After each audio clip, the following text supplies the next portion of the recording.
तो hello guys, आज हम आपके लाए क्लास 9th प्रश्नावली 1.1। और कल हमने एक वीडियो में प्रश्नावली 1.1 का बेसिक पढ़ा। और आज हम दूसरी वीडियो में क्या करेंगे, प्रश्नावली 1.1 के सभी सवालों को करेंगे हल। तो हम पहला सवाल लेते हैं। आप पहले सवाल को ना करें, इस सवाल को मैं लास्ट में बताऊंगा, ठीक है। अब हम दूसरे सवाल से पढ़ते हैं, ठीक है। इससे आपको क्या होगा, इंटरेस्ट आएगा, ठीक है। तो पहला सवाल लेते हैं।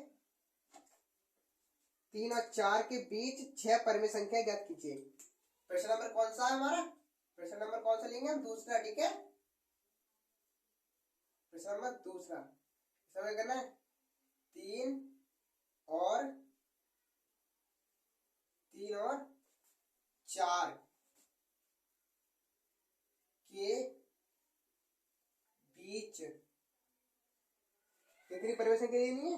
3 और 4 के बीच 6 परिमेय संख्या लेनी। कितनी? 6 परिमेय संख्या।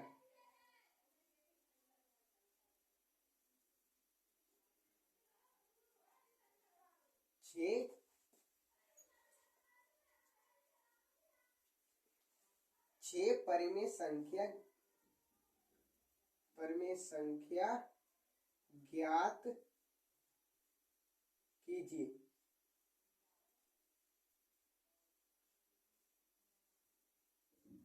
तो हमें क्या करना है यहाँ पर? 3 और 4 के बीच 6 परिमेय संख्या ज्ञात कीजिए, ठीक है। हमें 3 और 4 के बीच में 6 परिमेय संख्या ज्ञात करना है।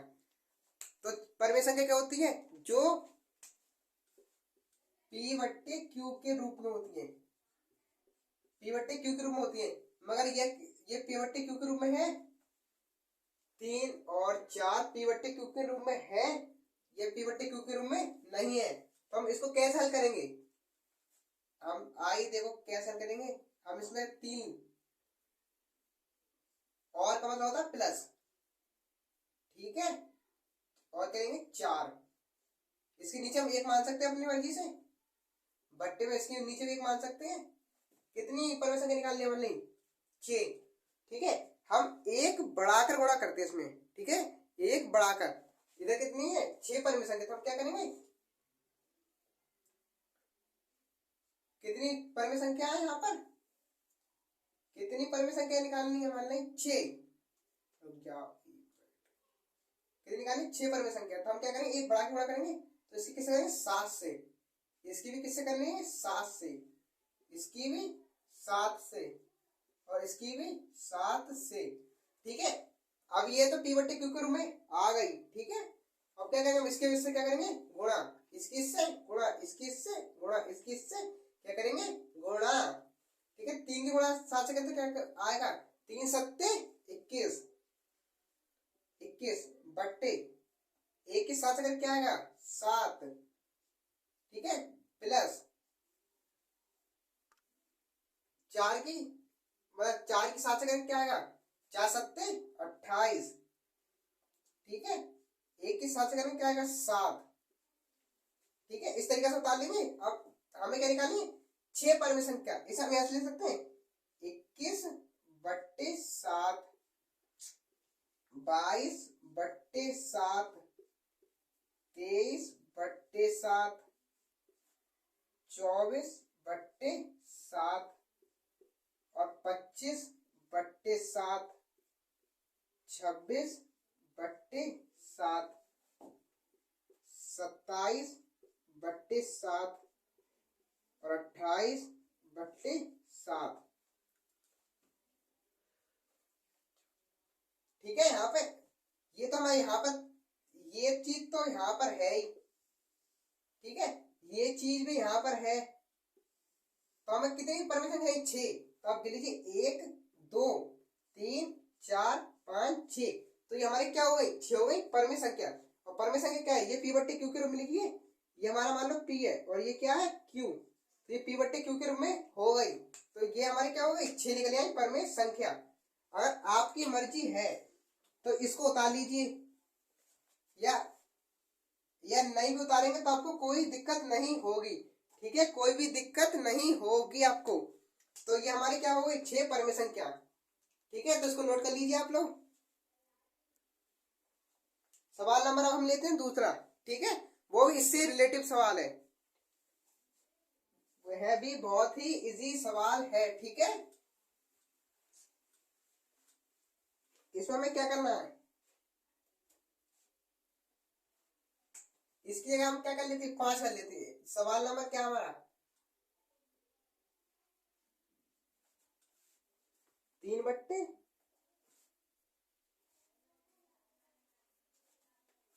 जी ये हो गया हमारा सवाल नंबर कितना है, सवाल नंबर कितना हो गया, ये हमारा सवाल नंबर है तीसरा, ठीक है।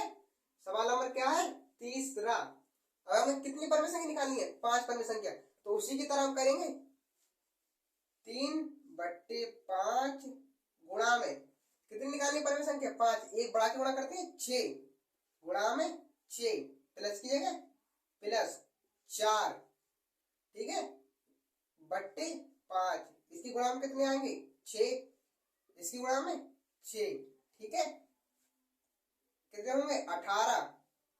जब आप 6 की गुणा 3 से करेंगे तो कितना आएगा 18, ठीक है। 5 की गुणा जब आप 6 से करेंगे तो 5 6 का 30, ठीक है, और प्लस 6, 4 की गुणा हम 6 से करेंगे कितना आएगा 6 चौक 24, ठीक है, कितना आएगा 24, और 6 पंजे 30। इस तरीके से हम कर लेंगे सवाल को। हम क्या कर सकते हैं, इस तरीके से लिख सकते हैं हम, इसको आप यहीं रहने दीजिए, ऐसा कर लीजिए आप 19/30, 20/30, 21/30,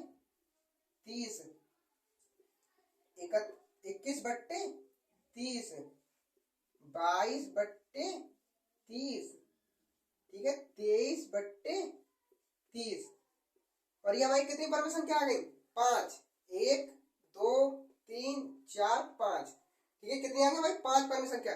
अगर आप इसको उतार लेंगे यहाँ पर तो कोई दिक्कत नहीं होगी, ठीक है। वैसे तो आपकी 5 परमेशन क्या आ गई, अगर आप ऐसे भी उतार लेते हैं तो आपको कोई दिक्कत नहीं आएगी, ठीक है। और आपकी काउंट कितनी होंगी, 5 परमेशन क्या ही काउंट होंगी, ठीक है, जैसे यहां से जो यहां तक है, ठीक है, यही 5 परमेशन क्या है आपकी। तो आप इस सवाल को उतार लीजिए, ठीक है। अब हम सवाल नंबर सवाल आपके कितने सवाल है, 2 सवाल है, ठीक है, हमने इनको कर लिया हल। अब हमें क्या करना है, अब आप खंड 4 को देखिए अपने, ठीक है, जिसमें क्या दिया हुआ है, नीचे दिए गए कथनांक सत्य है या असत्य। इसमें हमें कैसा छाट रहा है, सत्य सत्य छाट रहा है, ठीक है, क्या छाट रहा है, सत्य असत्य, ठीक है। तो सत्य सत्य छाटते हैं, बहुत ही इजी है।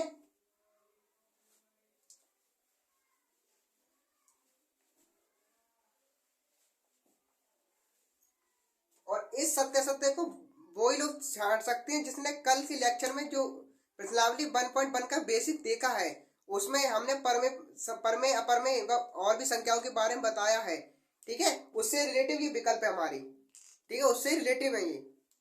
तो हम इसमें पहला विकल्प लेते हैं, इसमें प्रत्येक प्राकृत संख्या एक पूर्ण संख्या होती है,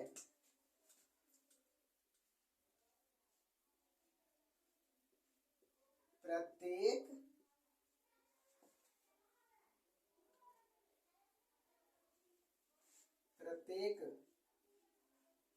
प्राकृत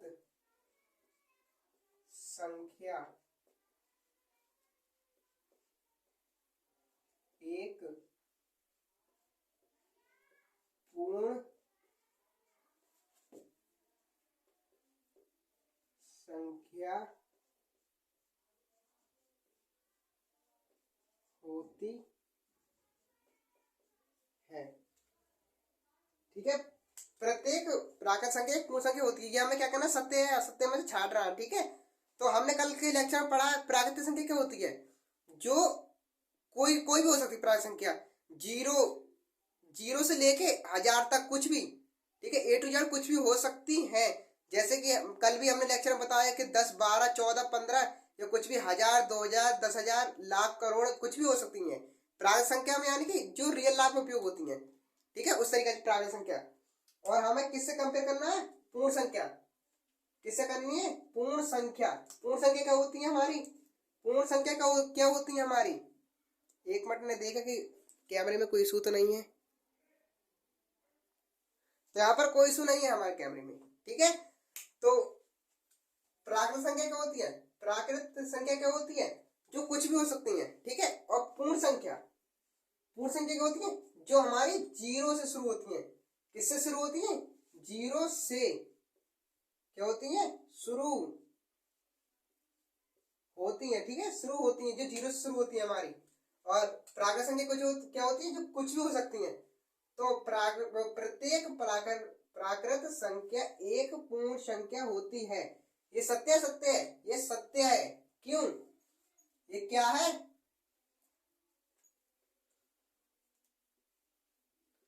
ये क्या है? सत्य है। ये क्या है? सत्य है। क्यों ये सत्य क्यों है? क्यों है ये सत्य? क्योंकि प्राकृत संख्या पूर्ण संख्या हो सकती है। प्राकृत संख्या क्या होती है? 1 2 3 4 5 6 या 10 10,000 या कहते 400, कुछ भी, ठीक है, कुछ भी। ये जीरो भी हो सकती है, ठीक है, जीरो भी हो सकती है। तो प्राकृत संख्या पूर्ण संख्या हो सकती है। तो ये क्या हमारा सत्य है, ठीक है। अब हम क्वेश्चन विकल्प नंबर सेकंड लेते हैं, ठीक है। विकल्प सेकंड क्या है हमारा, देखते हैं।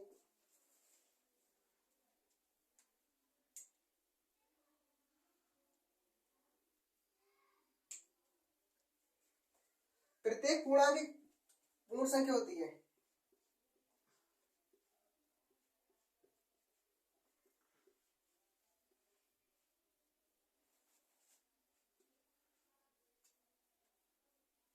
प्रत्येक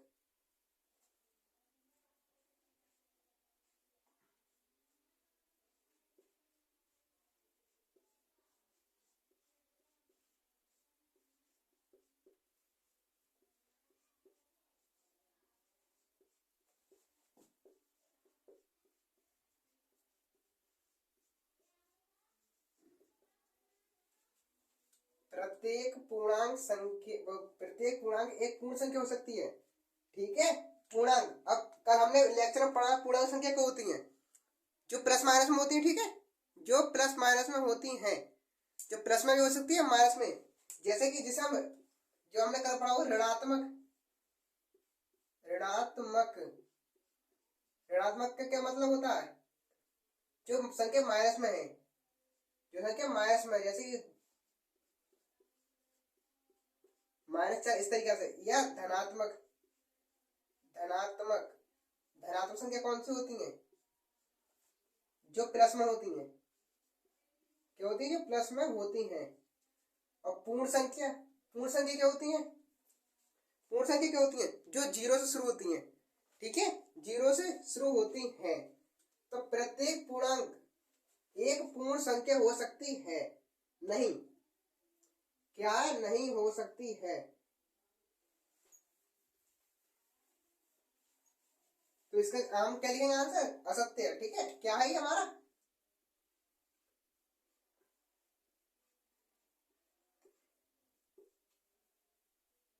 असत्य, ठीक है। क्या लिखेंगे? असत्य है। ये क्या हमारा? असत्य है, ठीक है। और ये हमारा क्या? सत्य है।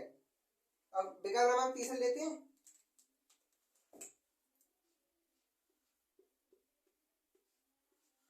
विकल्प तीसरा लेते हैं आपका, प्रत्येक परमेय संख्या एक पूर्ण संख्या होती है। पूर्ण संख्या के बारे में पूछ रहा है हमारा। प्रत्येक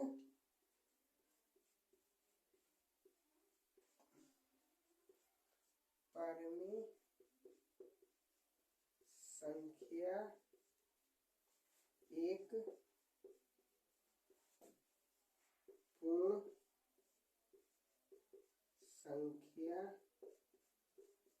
संख्या हो सकती है, ठीक है।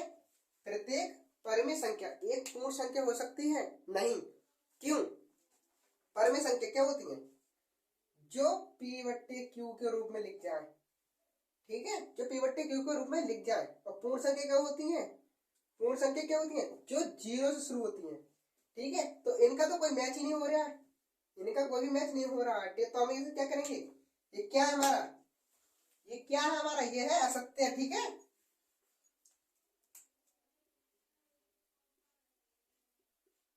ये क्या है हमारा? असत्य। तो इसी तरह हमने तीनों विकल्प को मतलब तीनों जो एमसीक्यू से आपके वो हमने तीनों हल कर लिए हैं। अब एक जो पहला सवाल था उसको हम करेंगे हल, तो आप इसको नोट कर लीजिए।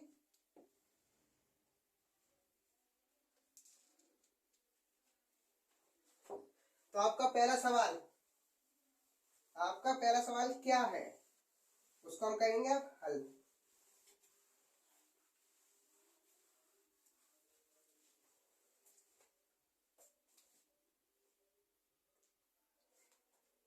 पहले आप एक बात को समझिए, ठीक है? परमे संख्याएं, परिमेय, परमे संख्याएं, परमे संख्या क्या होती है? जो पी बट्टे क्यू के रूप में लिख जाए। ठीक है, पी बट्टे क्यू के रूप में लिख जाए उन्हें क्या कहते हैं हम? परमे संख्या। जो पी बट्टे क्यू के रूप में लिख जाए उसे क्या कहते हैं हम? परमे संख्या। ठीक है, और यहाँ पर जो पी होता है उसे क्या कहते हैं हम? उसको हम क्या कहते हैं? अंश। और जो क्यू होता है उसको क्या कहते हैं हम? हर। ठीक है, क्या कहते हैं? हर। जो हमारा अंश होता है, जो हमारा अंश होता है वह कुछ भी हो सकता है, वह कुछ भी हो सकता है। 0, 1, 2, 5, 7, कुछ भी, कुछ भी हो सकता है। ठीक है, कुछ भी। और जो हमारा हर है वो भी कुछ भी हो सकता है। ठीक है, एक कुछ भी हो सकता है, वो भी हमारा कुछ भी हो सकता है। मगर एक चीज, जो हमारा हर होता है, जो हमारा हर होता है वह एक चीज नहीं होता है। क्या नहीं होता है? वह शून्य कभी नहीं होता है, वह जीरो कभी नहीं होता है। आपने कभी भी इस तरीका से देखा है आपने?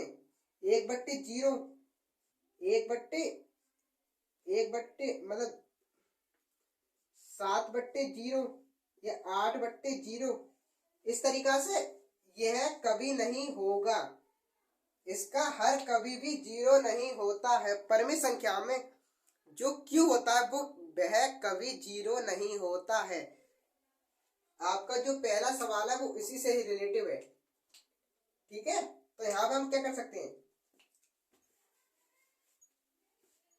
जो हमारा क्यू होता है, क्यू बराबर जीरो नहीं हो सकता है। ठीक है, क्यू बराबर जीरो नहीं हो सकता है,